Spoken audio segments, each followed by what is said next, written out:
खाना खाने के समय एक चीज़ और देखें, आपने कहा हमने घर में रूल बनाया है कि कोई फ़ोन नहीं लेगा। जब भी हम घर में कोई रूल बनाए ना, वो सबकी सहमति से होना चाहिए। अच्छा, तब सब फॉलो करेंगे। हाँ, अगर हमने डिसाइड कर लिया, हमने डिसाइड इसलिए किया होता है क्योंकि हमें उसमें कुछ बेनिफिट दिखाई दे रहा होता है। हमें लगता है चलो सब मिलें, कुछ बातें करें, कोई हैप्पी कॉन्वर्सेशन करें, सबका दिन कैसा हुआ।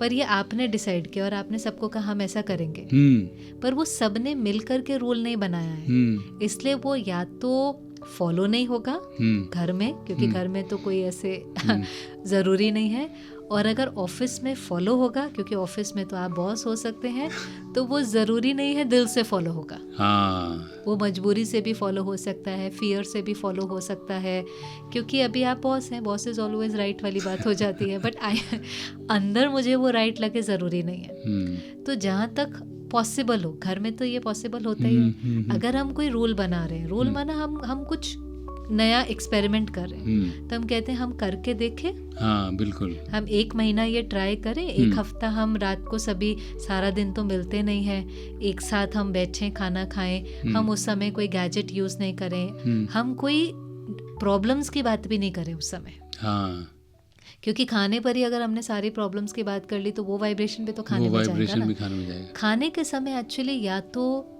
परमात्मा की याद होनी चाहिए, which is very high consciousness, या हैप्पी कॉन्वर्सेशन होनी चाहिए। Happy conversation. आज अच्छा क्या हुआ बताओ, क्या करना चाहते हैं बताओ, अच्छी बात है, दिस इज वेरी नाइस। और मीटिंग आदि तो होना नहीं चाहिए, जो हो गया ना अभी लंच में मीटिंग करते हैं या ग्रैब अ बाइट, माना टाइम नहीं है खाने के लिए, बस भाग रहे हैं और कुछ भी हमने खा लिया, वो माइंडफुल ईटिंग नहीं होती है। बिल्कुल।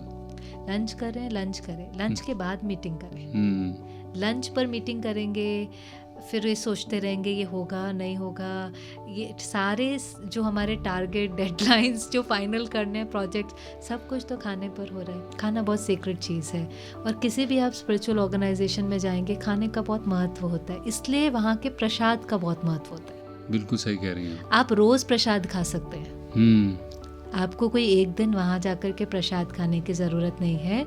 जो खाना हायर कॉन्शियसनेस में बनता है वो प्रसाद ही है। क्या बात है, बहुत बढ़िया। जो पानी हायर कॉन्शियसनेस में पड़ा होता है वो अमृत ही है। अरे वाह, क्या बात। तो हम रोज़ प्रसाद खा सकते हैं और हम रोज़ अमृत पी सकते हैं।